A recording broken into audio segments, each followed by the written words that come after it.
आपदा में अवसर, ये कहावत बिल्कुल सटीक बैठती है भारत के ऊपर। जब भी कोई आपदा आती है तो ऐसी आपदा में भारत कोई ना कोई अवसर निकाल ही लेता है। जैसे कोविड के समय पूरे विश्व में हाहाकार मचा हुआ था और ऐसे हाहाकार के समय में भारत को एक अवसर मिला। भारत की फार्मा इंडस्ट्री ने पूरे विश्व में अपने पैर जमा लिए और साथ ही साथ पूरे विश्व को इस संकट से भी निकाला वैक्सीनेशन सप्लाई करके। दूसरी आपदा तब आई जब रशिया यूक्रेन का युद्ध हुआ। उस वक्त ऑयल की सप्लाई पूरी तरीके से कट हो गई थी, लेकिन भारत ने ऐसी आपदा में भी अवसर निकाल लिए।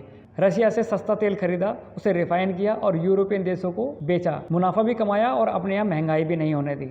और अब एक बिन बुलाई आपदा सामने आ गई है, वो आई है टैरिफ के नाम पर। अमेरिका ने ज़्यादातर देशों के ऊपर टैरिफ लगा दिया है और इससे सबसे ज़्यादा नाराज है यूरोपियन कंट्री चाहती हैं कि भारत के साथ फ्री ट्रेड एग्रीमेंट साइन हो और ऐसा करके भारत की झोली में एक बहुत बड़ी मार्केट आ जाएगी, जिससे भारत का फॉरेक्स रिजर्व तो बढ़ेगा ही बढ़ेगा, साथ ही साथ भारत का एक्सपोर्ट भी बहुत ज़्यादा बढ़ेगा। इतनी बड़ी मार्केट में ट्रेड करके भारत के दोनों हाथों में लड्डू आ गए। ये अपॉर्चुनिटी भारत को कभी नहीं छोड़नी चाहिए। टैरिफ के साथ साथ एक मौका और मिला है भारत को पैसे कमाने का, खासकर डिफेंस कंपनियों को, और वो क्या मौका है जानेंगे इस वीडियो में। बने रहिए मेरे साथ।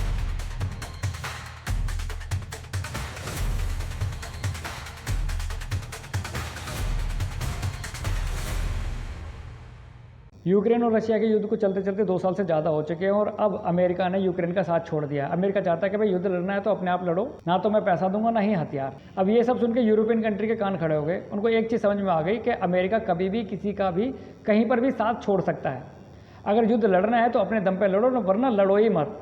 सारा यूरोप अपने डिफेंस बजट को बढ़ाने पर लगा है और ये एक आपदा है यूरोप के ऊपर, क्योंकि यूरोप अमेरिका को अपना बॉस मानता था और बॉस ने ही साथ छोड़ दिया। अपनी जान बचाने के लिए अपना रक्षा बजट तो बढ़ाना पड़ेगा। अब हथियार खरीदने हैं तो हथियार कहाँ से खरीदेंगे? अमेरिका, ब्रिटेन, फ्रांस, ये तो बहुत महंगे हथियार देते हैं। अब इन कंट्रियों की तुलना में भारत के हथियार सस्ते भी होते हैं और क्वालिटी में बिल्कुल उनको मैच करते हैं। तो पूरा का पूरा यूरोप भारत के सामने हाथ फैलाए खड़ा है कि भैया हथियार हमें दे दो। तो भारत की वो कौन कौन सी कंपनियां जो हथियार प्रोवाइड करा रही है इन देशों को?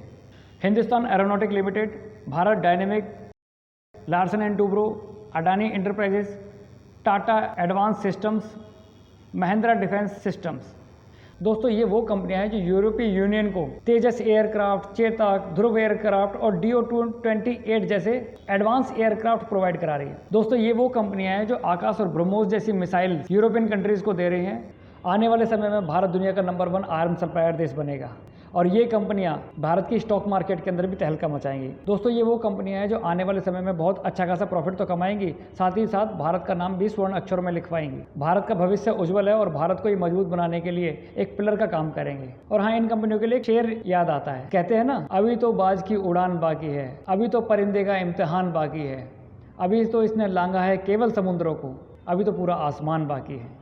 तो दोस्तों ये बात बिल्कुल सही है। यही वो कंपनियां हैं जो भारत का नाम स्वर्ण अक्षरों में लिखवाएंगी और इसके गवाह होंगे हम और आप। तो देखते रहिए प्रॉफिट स्ट्रीट। मिलेंगे एक नेक्स्ट वीडियो में, तब तक के लिए जय माता की, जय श्री राम।